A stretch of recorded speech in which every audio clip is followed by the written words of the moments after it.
anak-anak muda ini ya harus bisa ngambil celah ya. Artinya kalau sesuatu pekerjaan itu bisa menghasilkan, ya kita enggak terlalu berpikir bahwasanya ini kotor, ini menjijikkan dan seterusnya.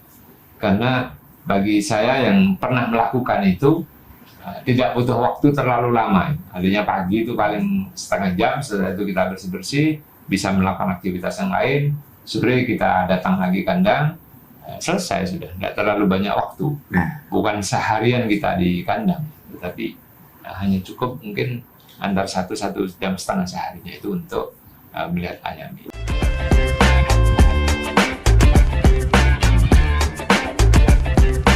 Halo Mawar, selamat datang di podcast Suara Rakyat sama Pak Anwar sekarang. Dan kita bakal ngomongin soal ternak ya Mawar. Kenapa ternak? Itu kan cara cari cuan itu kan ada banyak. Nah, peternakan ini salah satu prospek yang kadang orang lupa kalau cuannya lumayan. Sama Pak Anwar sudah ada Pak Kusnul Kuluk dari DPR Jawa Timur. Assalamualaikum Pak, selamat datang. Assalamualaikum. Nih Pak Kusnul Kuluk ini kok ya pas bahasanya soal peternakan, ayam pula, dan panjenengan kan dulu juga peternak Pak. Ternak ya, sampai sekarang. Masih berarti Pak ya? Luar biasa. Dan kita bakal bahas soal ayam yang mahal Pak. Iya. Ini kan kalau orang tua saya mau masak gitu kan, beli ayam kampung itu harganya katanya lebih mahal daripada yang bukan ayam kampung. Iya. Bedanya di mana? Saya tak ke situ dulu Pak ya, penasaran. Bedanya ayam kampung sama ayam kota. Gimana Pak? Gimana Pak nyebutnya Pak? Ayam kampung sama ayam... Jadi kalau ayam kampung ini dikenal dengan ayam buras, bukan ras ya. Oh. Jadi memang ini murni dipelihara mulai zaman dahulu di kampung-kampung. Bukan ras itu berarti memang dia bedanya di mana tuh Pak? Saya kok bingung Pak. Ya cara peliharanya aja dan nanti di bibitnya ya. Jadi dari bibitnya pun sudah berbeda. Beda. Oh iya. Kalau ras ini sudah di rekayasa sedemikian rupa sehingga yang pedaging misalnya usia umur 30 itu sudah bisa dipanen. 30 hari, bulan. 1 bulan itu sudah di atas 1,2. Wow. Ya. Kalau 40 itu bisa 2,5 Pak, bobotnya. Wih. Ya. Kalau ayam kampung nggak bisa Kalau Pak. kampung nggak bisa. Iya. Ayam kampung itu 3 bulan ya paling masih 1,2.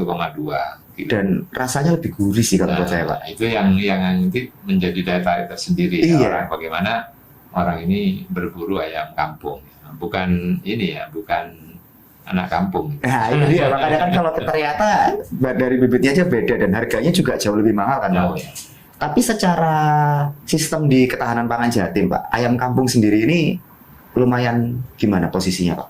Ya, jadi memang populasinya ayam kampung ini di Jawa Timur lumayan besar ya. Banyak berarti Pak ya? Kita nggak bisa melihat berapa peternaknya, tetapi populasinya. Kalau ayam ras bisa ketemu. Jadi di Lumajang misalnya orang yang pelihara ayam ras ini ketemu sudah berapa datanya, karena mudah memang. Oke. Tetapi kalau ayam kampung, ayam buras ini nggak bisa. Cuman populasinya berdasarkan data BPS itu tertinggi di Jawa Timur ini di Kabupaten Banyuwangi, Mas. Oh, yang populasi ayam, bukan peternaknya Pak ya? Bukan populasinya. Iya. Tapi nggak bisa ini, karena ada orang hanya pelihara 5, pelihara 10. Iya itu yang sih. populasinya yang bisa dihitung oleh BPS itu mencapai 11.300.000. Di Banyuwangi. Di Banyuwangi, tertinggi di Jawa Timur Pak ya? Nomor 2-nya di Jember. Nomor 2-nya di Jember. Oh, dapil panjenengan ini Ya. Pak. Ya. Oke. Berarti kalau kita ya, karena kalau ayam ras itu kan peternaknya pasti sudah langsung skala besar gitu kan Pak. Makanya bisa didata. Ya. Tapi kok mahalan ayam kampung Pak daripada ayam ras? Kenapa dia secara nilai ekonomi lah ya, itu jauh lebih mahal gitu Pak? Ya. Jadi kenapa jauh lebih mahal? Karena memang secara pertumbuhannya lambat. Oke. Pertumbuhan lambat, sehingga kalau dihitung biaya untuk makan dan seterusnya itu kan juga lebih besar. Makanya itu lebih mahal. Di samping nanti memang ada beberapa kelebihan dari ayam kampung ini, misalnya omega dan vitaminnya itu lebih bagus ya dibandingkan dengan ayam ras ya. Begitu juga proteinnya itu lebih tinggi dibandingkan dengan ayam ras ya. Oh, makanya telur STMJ itu pakai telur ayam kampung ya. Oke, jadi kebaca sih sekarang. Jadi memang karena dia pertumbuhannya berapa lama Pak panen Pak? kalau ayam kampung? Kalau ayam kampung ini normalnya 4 bulan ya. Normalnya. Itu sudah baru bisa disembelih lah. Itu paling enggak sampai 2 kilo, 1,5, 1,6 gitu bobotnya ya Bapak. Kalau dibandingkan yang ras tadi jauh. Iya jauh. Iya juga ya, jauh Kalau banget Pak. Yang ras itu sudah menjadi indukan kalau 4 bulan ini. Sudah bisa 7 kilo kan. Bisa 7 kilo. Yang satu 1,5, yang satu 7 kilo. Astaga, jauh banget loh Pak. Oke, makanya dia jadi mahal karena rambutnya susah Pak ya. Susah ya. Pakannya juga habisnya banyak. Ya. Jelas kalau itu. Ya. Tantangannya selain secara pakan, secara itu kandangnya mungkin Pak, ada tantangannya? Nggak ada. Makanya ini saya sampaikan di podcast ini kan sebuah peluang. Oke. Peluang bagi warga kita, anak-anak muda juga bisa ngambil peran ini ya, karena tidak butuh modal besar, tidak butuh tempat lebar. Karena pengalaman saya pribadi ketika awal nikah itu pelihara 20 itu ekor ya. Cukup untuk menghidupi keluarga. 20 ekor 20 cukup ekor, Pak ya? ya. Untuk belanja hariannya ya. Iya. Sebelum punya anak ya. Lama-lama sampai di angka 70 saya punya betina itu. Itu rata-rata setiap hari 40 butir telurnya. Setiap hari Setiap hari. Itu tahun 91 ya, sebelum orang rame kayak sekarang. Iya. Bagaimana memelihara ayam kampung. Itu Wow. 40 butir telur itu, yang 20 saya jual untuk konsumsi ayamnya, yang 20 untuk belanja itu lebih sudah 20 butir itu ya. Wow, iya. Peluangnya gede banget kalau kayak gini, Pak. Karena kebetulan saya orang kampung lah ya, ada halaman, ada tempat untuk pelihara itu. Waktu itu ayamnya sampai 70 ekor, Pak ya? 70 ekor. Butuh luasan lahan berapa, Pak? Enggak butuh terlalu besar sih. Yang penting sudah ada tempat berteduh, ada umbarannya istilahnya. Karena untuk menghemat makan ini. Jadi kalau ada umbarannya, dia kan bisa cari makan sendiri ya. Iya. Tapi tetap dipager kan? Pager. Kalau nggak dipager hilang, Pak. Iya kan? Bukannya curiga tetangga atau apa, cuman kan lebih baik mencegah kan, Pak ya, daripada mengobati. Iya, bisa dia keluarkan, Anda tahu cara baliknya, bisa ada yang nangkap di luar. Itu gitu. dia kan namanya ayam kan, lari hilang gitu kan. Berarti secara tantangan cuman butuh sabar aja karena panennya lama, Pak. Iya. Tapi kan ini banyak yang nggak tahu, Pak. Kalau ayam kampung itu ternyata secuan itu kan, Pak. Iya. Nggak ada kayak pelatihan gitu, Pak, dari pemerintah untuk ini loh gitu. Jadi saya pribadi melakukan itu dengan dengan kegiatan Selus Semiran yang dilakukan oleh DPRD provinsi. Saya mencoba melakukan itu, memberikan advokasi untuk anak-anak muda atau warga memelihara ayam di angka 5-10 ekor saja. 5-10 ekor aja. Ya. Itu per bulan bisa dapat berapa, Pak, kira-kira? Ya karena memang butuh agak waktu panjang ya. Jadi kalau memang dia punya modal langsung beli yang bulat istilahnya, yang siap telur. Itu 2 bulan sudah bisa bertelur. Artinya ayam kampung ini kan bisa diambil telurnya, bisa juga diambil dagingnya. Iya. Kalau dia mau cuan banyak, itu biasanya pelihara menjelang Hari Raya Idul Fitri. Oh jelas, Pak. Ya. Jelas itu opor, lagi gulai muncul semua kan itu, Pak. Iya. Jadi kalau jago yang lumayan besar itu kalau Hari Raya di angka 120-150 ribu satu ekor tuh ya. Wah. Kan lumayan besar. Iya, Pak. Ya. Lumayan. Kulaknya berapa? Maksudnya bibitnya berapa, Pak, harganya, Pak? Kalau bibitnya itu kan kalau dari DOC sama. DOC itu sama, sekarang di kisaran 14.000. 14.000. 14.000 itu dalam tempo 4-5 bulan kalau mau sampai dijual jantan besar itu ya. Itu sudah lumayan besar. Biaya pakannya, Pak, aku tak sambil ngitung ya, Pak. Cuman budaya dewe ya, Pak. Biaya pakannya berapa, Pak? Ya, jadi biaya pakan ini memang kalau saya hitung itu bisa di angka 70% dari nilai jualnya ayam itu nanti. Tetapi kalau misalnya diumbar, apalagi sekarang bisa memanfaatkan limbah dari dapur MBG. Oh iya ya, benar. Peluang sangat besar, Mas. Saya sudah lakukan begitu MBG ini running jalan di bulan September, saya coba lakukan tanpa beli makan untuk ayam, hanya mengambil dari sisa MBG.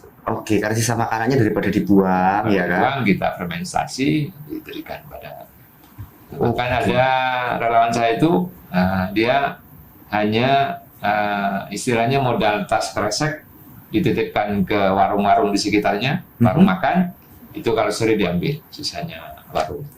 Bisa buat jadi pakan. Nggak perlu beli pakan lagi. Nggak perlu sudah.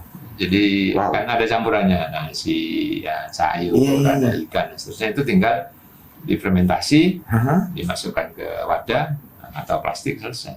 Loh, ini kalau banyak anak-anak muda yang tahu kayaknya menarik loh Pak Kuluk. Iya.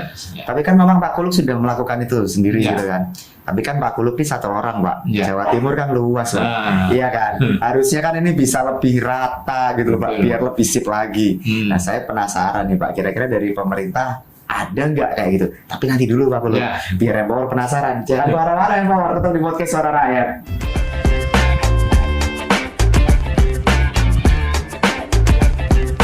Kita lanjut lagi ya Pak War. Tadi kan Pak Kuluk sudah cerita, sudah melakukan itu, ngasih pembinaan. Apa istilahnya ya? Pelatihan lah Pak ya. Pelatihan ke generasi muda bahwa ini loh ada yang enak ini loh, bisnis yang cuan gitu kan. Dan modalnya juga nggak besar. Tapi kan Jatim kan luas Pak. Kalau panjenengan sendiri, waduh nggak ngatasi kok Pak. Dari Pemprov sudah ada belum Pak nih Pak? Ya, jadi Pemprov ini kita coba dorong ya untuk mengadakan pelatihan, pembinaan. Syukur-syukur nanti ada istilahnya modal ya, berupa ayam misalnya. Itu harapan kami kayak gitu, tapi masih belum diterima. Tapi saya tidak akan putus asa untuk menyampaikan itu, karena ini sebuah peluang untuk memberikan pekerjaan baik untuk skala besar maupun skala kecil. Oke. Padahal kan kalau itu modalnya kan ya nggak besar. Nggak besar. 14.000 dari Pak ya, bener ya? Iya, kalau mau dari DOC 14.000 itu sudah bisa start ya. Ngapunten, DOC apa Pak? Saya kok agak DOC itu yang masih baru netas. Ayam-ayam yang baru netas. Oke. Itu 14.000. Ya. Berarti kan kalau 14.000 sebenarnya APBD ngatasi. Harusnya loh Pak, ya kan. Tinggal gimana dari eksekutif untuk.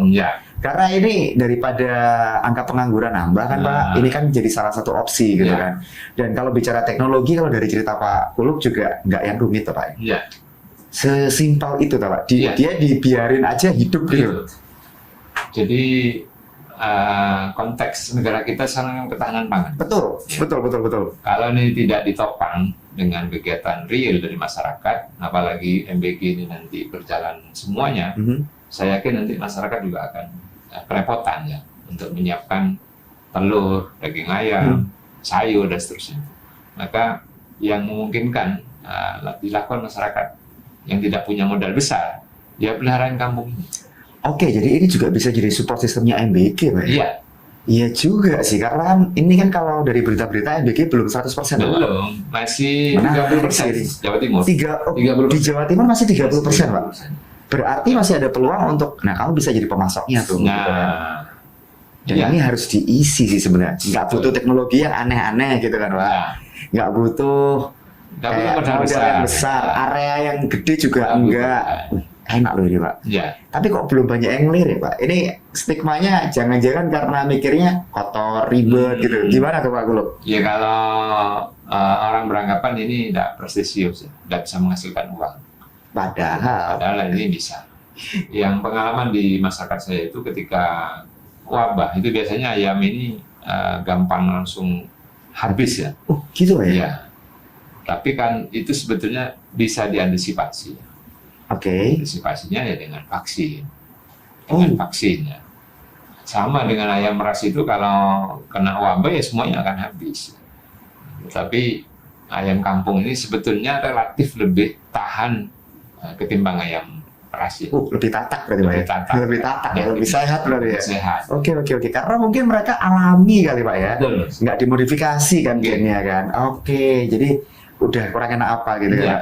Tinggal supportnya pemerintah Pak. Karena kan posisinya kan kalau anak-anak muda ini nggak tahu, bingung mau cari bibitnya di mana itu juga kayak saya aja kan, saya juga pengen gitu kan Pak. Tapi ya saya tuku bibitnya nang di, nah itu kan jadi masalah baru gitu loh Pak. Belum lagi masalah nanti jualnya kemana, rantai pasokannya gitu loh Pak. Marketnya itu sebenarnya gimana Pak kalau ngomongin rantai pasoknya? Jadi kalau yang kampung ini tidak susah sebetulnya. Pasti banyak orang akan beli. pasti akan banyak. Karena memang di masyarakat kita ini ada orang yang tidak suka dengan ayam ras. Pokoknya kalau ayam ras berdaging misalnya, dia tidak suka. Dia lebih milih ayam kampung. Oh, iya sih Pak, teman saya tuh alergi Pak. Nah, Dia cuma bisa makan ayam kampung. Bener Pak, saya baru ingat. Jadi teman saya tuh setiap makan ayam yang bukan ayam kampung, ayam itu tiba-tiba kulitnya merah-merah Pak. Iya, betul. Dan itu nggak sembuh-sembuh. Oh Iya. iya. Jadi marketnya tuh pasti ono Pasti, gitu kan. Tinggal pasti, dicari pasti. aja. Gampang itu pasti. Jadi kalau ada yang pelihara pasti nanti ada yang beli. Pasti itu sudah. Karena ini kurang. Jadi sangat-sangat kurang sekarang. Berarti stoknya ayam kampung walaupun segitu banyak tadi, Iya. ini di Jawa Timur aja masih kurang. Sangat-sangat kurang. Sangat kurang. Kok bisa Pak? Iya. Agak bingung loh Pak hari ini karena kok bisa masih kurang. Jadi di beberapa daerah itu sampai pesan ya pedagang-pedagang ini ke yang pelihara. Kapan mau dikeluarkan? Kapan mau dikeluarin ayam itu? Belum waktunya panen udah Belum. Iya, dipesan. sudah dipesan. Sewanger sih Iya. kalau kayak gini. Ini jadi menarik loh Pak. Sayang banget jadinya kalau anak-anak muda kalau empower nih, ya kan kamu nggak terjun ke bisnis ini tuh kayak sayang banget gitu kan. Iya, betul, Mas. Karena peluangnya sepadang gitu Pak kalau kata orang Betul. Jawa kan itu. Ini Iya. gambaran padang gitu kan Pak. Jadi kalau teman-teman muda ini melihat YouTube misalnya di Pak Bayu ya, Pak Bayu ini sering menyampaikan dengan pelihara ayam kampung 10 ekor dalam waktu 3 tahun itu bisa menjadi miliarder. 10 ekor dalam waktu 3 3 tahun. tahun bisa menjadi miliarder. Di Dan tahun- itu banyak orang tidak percaya. Iya Pak. Ya, tapi sekarang sudah banyak orang buktikan. Banyak orang buktikan dan itu sebuah kenyataan. Di tahun ketiga jadi berapa Pak? Kan modal awal 10 nih. Iya. Di tahun ketiga jadi berapa Pak? Ya itu jadi miliarder pokoknya dia. Iya. Ya ampun. Hitung-hitungannya ada nanti Mas. Iya. Ini cukup panjang kalau di sini. Saya penasaran. Nanti habis ini aku tak berguru deh ke Pak Gulung nih penasaran soalnya. Jadi itu mungkin bahkan Pak ya? Iya, sangat mungkin. Di teman saya di Jogja ini sekarang setahun dia bisa pelihara dari 10 sudah menjadi 900 ekor. Jadi memang teorinya itu yang 10 ini nanti akan ditetaskan pakai mesin menetas. Ya. Yang jantan nanti dijual untuk biaya pakannya, yang Oke. betina dipelihara. Terus gitu aja. Pokoknya yang jantan ini ketika umur 3 bulan, 4 bulan dijual untuk subsidi pakan. Oh, kalau yang betina diambil telurnya atau dagingnya, Iya. gitu ya. Tinggal dipilih mau Iya. kayak gimana gitu. Tapi Pak, saya mikirnya kayak gini. Ini tadi kan kalau kita bicara modelnya kan dari eksekutif ya, harusnya, Oh, iya. harusnya. Harusnya ada. Kalau kayak vaksin-vaksinnya Pak, masalahnya kan tadi kan ada kekhawatiran itu juga Iya, kan, iya. kena wabah habis kan Pak, Habis, ya. pusing kan akhirnya. Nah, tapi kan kalau vaksinnya ini ada support nggak dari eksekutif sebenarnya Pak? Ya, sementara ini dari pemerintah belum ada. Ya, belum ada. Jadi pembinaannya nggak ada, vaksin nggak Ya ada, Allah. Iya, iya. pendampingan nggak ada. Terus kadang saya mikir ini yang namanya ketahanan pangan di mananya gitu, di Itu, Pak. mananya. Ya. Sepakat Pak. Saya kan mikirnya gini, ini ada sektor bagus banget nih, Iya. gambarannya peladang gitu kan Pak. Betul. Pembibitan nggak ada. Hmm. Mundur lagi deh, pelatihan pembinaan nggak Ya. ada, pembibitan nggak ada, vaksinasi juga nggak ada. Padahal kayaknya ternak lain ada loh Pak. Iya, kalau sapi, kambing Iya, ada Pak. ya. Nah, kalau orang pelihara sapi itu kan lama, Mas. Untuk menghasilkan itu lama. Banget Dan Pak. ketika ada kebutuhan sedikit, kebutuhan kecil, ya susah mau jualnya. Nggak liquid Pak ya. Iya. Nggak liquid ya. Kalau Tidak yang bisa dia dicairkan. pelihara misalnya 50 ekor, ada Ah. kebutuhan anaknya beasiswa berapa? 5 ekor jual selesai. Ya, mau jual 10 ekor, Iya loh. kalau misalnya harga 100 ribuan, 1 juta sudah. Jadi ini adalah ternak yang bisa dicairkan Pak. Ternak yang gampang dicairkan. Iya. Padahal kan semudah itu Bapak ya. Nggih. Tapi kenapa jadi mau bilang anak tiri itu kok sawangan nih? Tapi kan kalau dibanding sektor peternakan lain ini kan jadi kayak kurang terperhatikan. Padahal benar yakin di pedesaan Pak, ini kan banyak peternak ayam kampung yang nggak ke-capture kayak yang Iya. tadi Pak Kulub cerita. Jadi ya kita akan support terus ya karena untuk mendapatkan bantuan orang per orang ini agak susah di sistem kenegaraan kita. Ini harus ada kelompok ternak, kelompok tani yang sudah terdaftar di kementerian atau di dinas. Ya. Sementara orang-orang yang istilahnya dalam tanda kutip kurang mampu, tidak bisa masuk kelompok ini. Iya loh Pak. Ya. Mereka paling punyanya berapa? 5-10. 5-10 ekor. Harusnya boleh loh Pak saya masuk kelompok peternak. Harusnya kalau kita Iya. ngomong idealnya loh ya, itu kan harusnya boleh. Cuman kan mereka tidak punya akses ke sana. Ya. Lah terus gimana Pak kalau ada masalah mereka nggak bisa dapat vaksin. Ya, Nah ini kan butuh peran pemerintah loh Pak. Nah, betul. pripun panjenengan sebagai anggota DPRD Jatim ini pripun nih? Ya, karena kebetulan di komisi saya, maka saya akan terus berusaha memperjuangkan ini agar ada perhatian ya orang-orang yang memang ingin memulai usaha dengan ternak ayam kampung ini, ada perhatian dari pemerintah. Tapi kalau misalnya pemerintah ini tidak ada perhatian, ya saya pribadi, cuma kan terbatas. Ya. Itu dia loh Pak. Pak Kulub itu cuma satu. Jawa Iya. Timurnya luas loh Pak. Luas. Luas banget dan ini kan butuh sentuhan. Nah, Belum lagi peternak-peternak yang tidak tercapture yang ada di desa-desa. Nah. Founder pengen tanya itu nanti Pak. Iya. Karena kan kayaknya banyak ya kalau kita ngomong ayam kampung lah ya gimana peternaknya aja nggak bisa didata. Cuma bisa didata populasinya Populasi. Pak. Lah ya ini kan berarti kan ada satu masalah yang Betul. perlu didiskusikan sebenarnya. Oke. Tapi kamu jangan kemana-mana ya Pak. Tetap di podcast Suara Rakyat.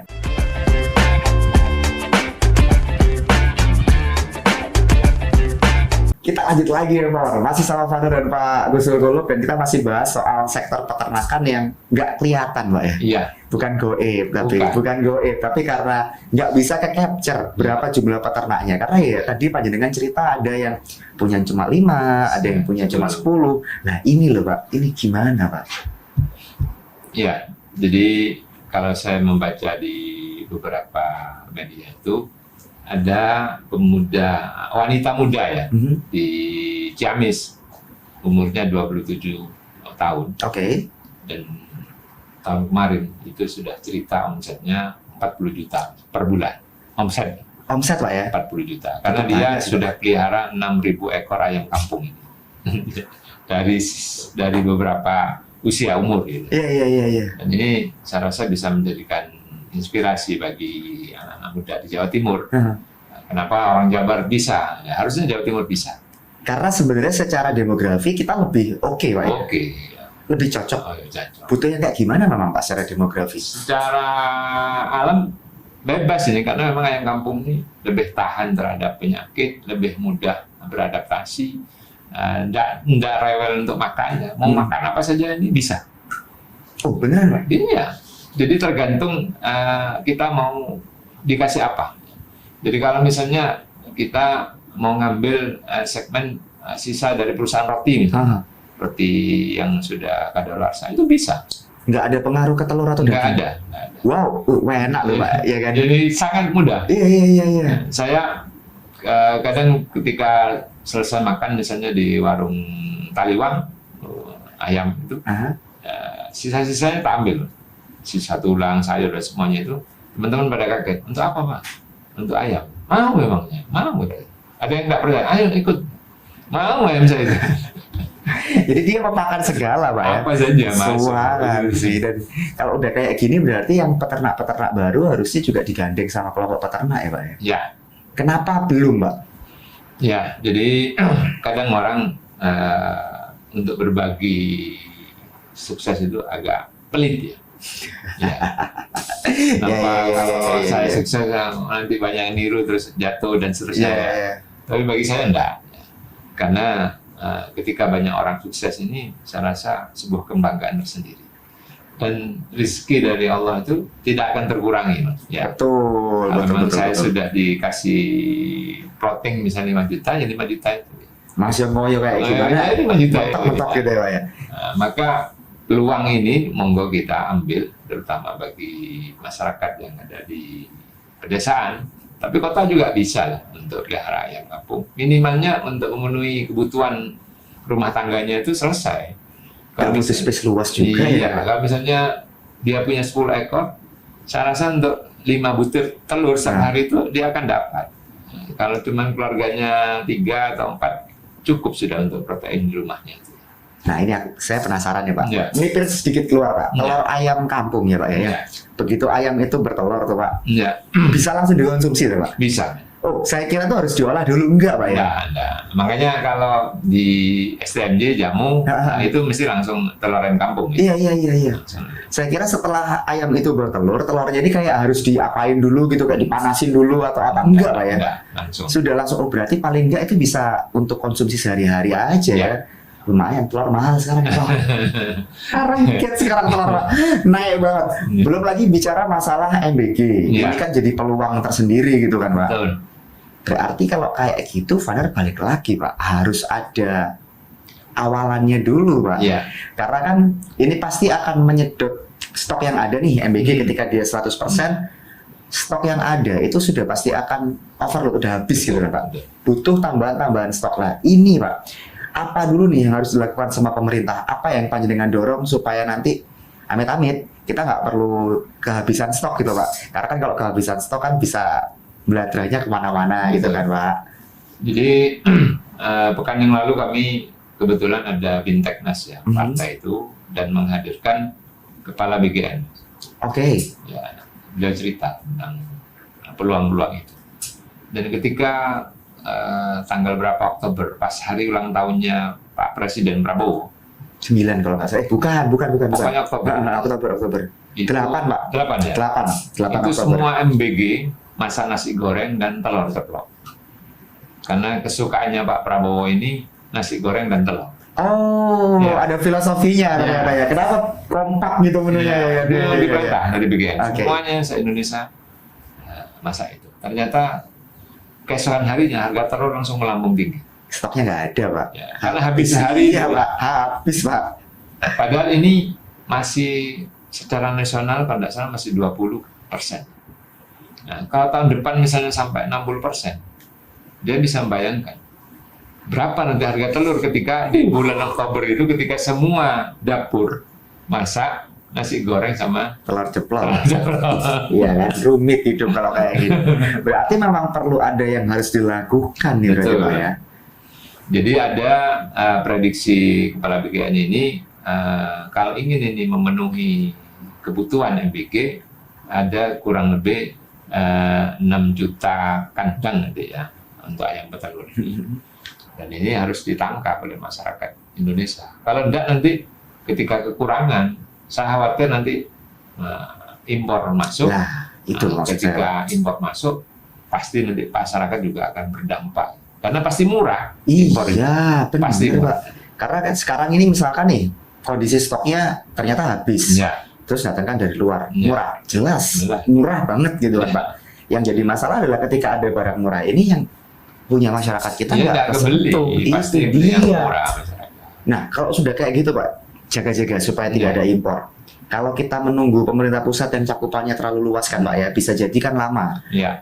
Pemprov Jatim dulu deh Pak, yang Ya. panjenengan dorong itu apa? Yang harus dilakukan ini apa? Supaya jangan sampai kita jadi tidak punya stok dan ketahanan pangannya Ya. jadi amburadul Pak Bro. Jadi kita kemarin mengkritisi APBD ya, karena memang visinya itu kan ketahanan pangan, tetapi kayaknya tidak menyentuh ke situ. Kita ingin ada sentra-sentra telur, bukan hanya di Blitar, bukan hanya di Lumajang misalnya, tetapi semua daerah ini bisa menjadi sentra. Karena khususnya misalnya petelur itu, ya saya yakin di semua daerah di Jawa Timur itu bisa. Maka ketika pemerintah ini menyambut seruan kita, alhamdulillah. Tapi kalau misalnya agak berat seruan kita karena alasan dana dan sebagainya, makanya saya munculkan tentang ayam kampung ini. Iya. Ketika ibu-ibu sekarang sudah banyak mengeluh ke saya, harga makan naik, harga telur meningkat, harga ini meningkat, ya saya sarankan nanti pelihara ayam kampung ini. Oke. Biar dia tidak terlalu tergantung dengan harga telur di pasaran. Jadi kalau kita ngomong telur jangan lagi terpusat di satu wilayah Pak Iya. ya. Kayak Blitar, tadi Banyuwangi. Nggak boleh kayak Nggak gitu boleh. lagi. Karena kalau kayak gitu jatuhnya ketika ini nanti MBG aja deh. Satu Iya, kasus MBG. aja, MBG aja udah optimal, amblas itu semua. 16, pasti 16 itu nanti. Jadi tahun depan ini kalau anggaran yang disiapkan pemerintah pasti akan menyedot banyak. Nah, maka solusinya ya rumah tangga kecil, ya pelihara ayam kampung ini sudah. Kalau misalkan butuh mau disembelih ya bisa langsung Bisa. gitu kan. Iya kan? Karena kan kalau ayam kan nggak ribet proses Nggak ribet. sembelihnya Pak. Ayam. Oke, jadi menarik loh ini. Sayangnya tapi itu tadi Pak, emane kalau buat Vaner Pak ya. Ya. Kok gak kayak dilindungi sama pemerintah, Nah. kok malah kayak dipandang sebelah mata. Padahal kalau kita ngomong akses protein paling mudah untuk masyarakat, ya ayam Ayam. sama telur ayam Pak. Iya. Sudah nyoba dorong belum Pak di Iya. internal kedewanan? Kita sudah sampaikan di Dinas Peternakan untuk diseriusi ini, dipikirkan ini. Jangan hanya yang yang sudah besar ya, kayak susu, sapi perah, sapi dan seterusnya itu. Tapi yang kecil ini untuk bisa diberikan ruang ya, baik dari penyuluhan, syukur-syukur nanti sampai ke bantuan permodalannya. Ya. Dulu di zamannya Pak Prabowo, saya ingat di Pak Presiden Jokowi ini pernah ada bantuan di Lumajang, ada percontohan 3 kecamatan bantuan ayam Arab. Ayam Arab ini kan dikenal daya telurnya banyak. Tetapi saya lihat karena memang tidak dilalui dengan proses yang bagus. Sudah dikasih kandang, dikasih pakan, dikasih ayam. Ayamnya ini yang masih kecil. Jadi belum siap telur, sudah dipaksa bertelur. Dipaksa. Akhirnya nggak sampai bertelur, masyarakat nggak kuat juga, dijual, pakannya dijual, kandangnya rusak. Aduh, jadi sia-sia. Jadi sia-sia. Jadi idealnya memang ketika teman-teman OPD ini harus menseriusi ya beneran. Di mapping dulu nih gitu kan. Cuman seharusnya sih sudah Pak ya, masa kerja nggak pakai data kan ya aneh loh. Ada, cuman kurang serius menurut saya. Nah itu dia loh, ditingkatkan lagi, level keseriusannya ditingkatkan lagi gitu ya Pak. Itu kan dari sisi dinasnya nih Pak, dari sisi eksekutif dan jajarannya OPD-nya. Terakhir Pak Kulub, untuk Empower masih banyak loh Pak yang bilang, alah ternak ayam kotor, alah mending kerja nang kantoran, adem, kasih gitu kan. Nah monggo Pak, edukasi Empower supaya ini dulu opsi gitu kan, monggo Pak Kulub. Jadi anak-anak muda ini ya harus bisa ngambil celah ini ya. Artinya kalau sesuatu pekerjaan itu bisa menghasilkan, ya kita enggak terlalu berpikir bahwasanya ini kotor, ini menjijikkan dan seterusnya. Karena bagi saya yang pernah melakukan itu tidak butuh waktu terlalu lama. Artinya pagi itu paling setengah jam, setelah itu kita bersih-bersih, bisa melakukan aktivitas yang lain. Sore kita datang lagi kandang, selesai sudah, nggak terlalu banyak waktu. Bukan seharian kita di kandang, tetapi hanya cukup mungkin antar 1 jam setengah seharinya itu untuk melihat ayam ini. Ya Pak, enak kan? Kamu masih bisa sambil kerja? Bisa. 1,5 jam per hari. Loh, kan? Cuan mana lagi yang segampang ini ya Pak? Tinggal kita sambil dorong ke jajaran Pemprov Jawa Timur supaya lebih kasih ruang, lebih kasih akses. Karena tadi banyak peternak ayam kampung yang ya cuma punya 5-10, permodalannya susah. Karena nggak punya legalitas kan Pak. Nah ini perlu diseriusin nih. Kamu wajib share makanya ke banyak orang. Tujuannya apa? Biar pemerintah itu juga terketuk gitu kan. Akhirnya menseriusi ini. Sudah serius tapi perlu dieskalasi lagi keseriusannya. Dan makin banyak juga yang sadar bahwa peternak ayam kampung itu bisa cuan dan potensinya besar. Kok bisa? MBG bos, simple. Iya kan?